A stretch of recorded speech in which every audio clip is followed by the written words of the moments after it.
Videos देखने के लिए सब्सक्राइब करें जनसत्ता.com, बेल आइकन दबाकर पाएं लेटेस्ट नोटिफिकेशंस। नमस्कार, स्वागत है आपका जनसत्ता में और मैं हूं कुमार संभव जैन।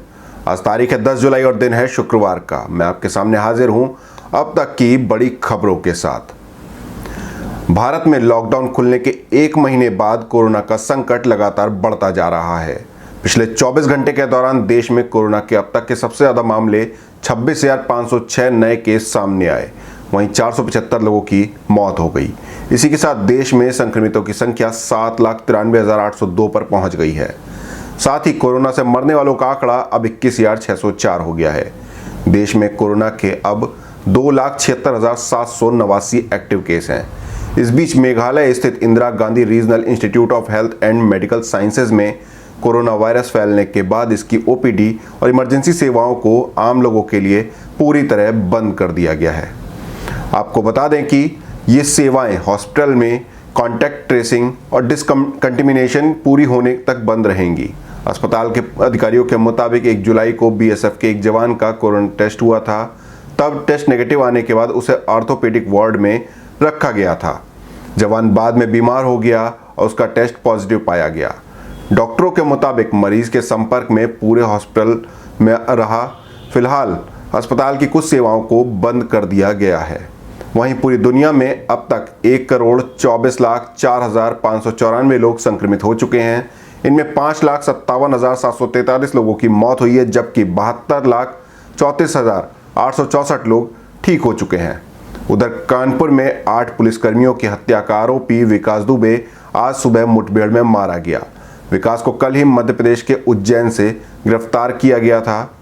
आपको बता दें कि उसे यूपी एसटीएफ रिमांड पर लेकर यूपी आ रही थी। रास्ते में एसटीएफ की गाड़ी पलट गई, जिसमें विकास दुबे सवार था। सूत्रों के मुताबिक विकास ने भागने की कोशिश की, लेकिन मुठभेड़ में एसटीएफ ने उसे मार गिराया। विकास के शरीर से 4 गोलियां मिली हैं।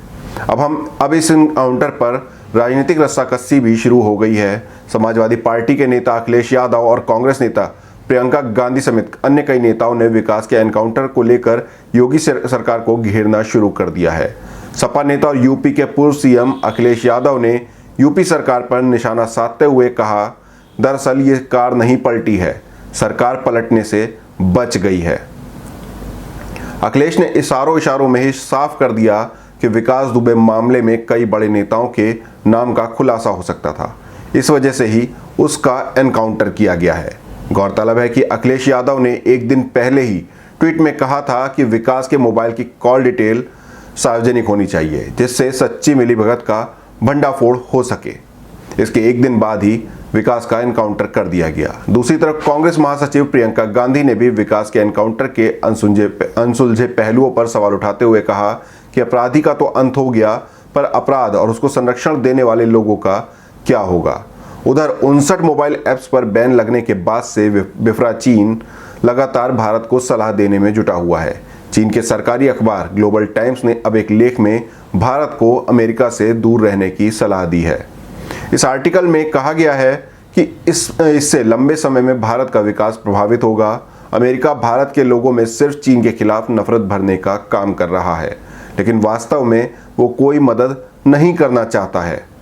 अमेरिका चीन को रोकने के लिए भारत का सिर्फ चारे के तौर पर इस्तेमाल कर रहा है। चीनी मीडिया ने बैन को लेकर अलग ही पैंतरा अपनाते हुए कहा है कि चीनी ऐप्स के जरिए भारत में लोगों को रोजगार मिल रहा था। अमेरिका इस मामले में भारत की कोई मदद नहीं कर रहा। इस बीच एक बड़ी खबर सामने आ रही है। दरअसल नरेंद्र मोदी सरकार ने हाल के समय में शैक्षिक और सांस्कृतिक संस्थानों में जो नियुक्तियां की हैं, उनमें अधिकतर आरएसएस के लोगों से जुड़े हुए शामिल हैं। आपको बता दें कि इन नियुक्ति में आईआईएमसी और प्रसार भारती प्रमुख जैसे अहम पद शामिल हैं। मिनिस्ट्री ऑफ कल्चर के तहत आने वाले Indira Gandhi national centre for arts, Lalit कला अकादमी और centre for cultural resource and training के अहम पदों पर भी आरएसएस से जुड़े लोगों को ही तरजीह दी गई है। कांग्रेस नेता गौरव वल्लभ ने इन नियुक्तियों पर सवाल खड़े किए हैं और अपने एक बयान में कहा है कि इन सभी संस्थानों में नियुक्तियां योग्यता के आधार पर होनी चाहिए। क्या ये लोग इन पदों के योग्य हैं या नहीं?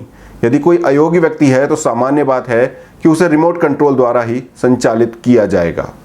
इस रिपोर्ट में हमने आपको अब तक की बड़ी खबरों की जानकारी दी। आपको हमारी रिपोर्ट कैसी लगी कमेंट बॉक्स में ज़रूर बताएं। देश दुनिया की और भी खबरों से रूबरू होने के लिए बने रहिए जनसत्ता के साथ।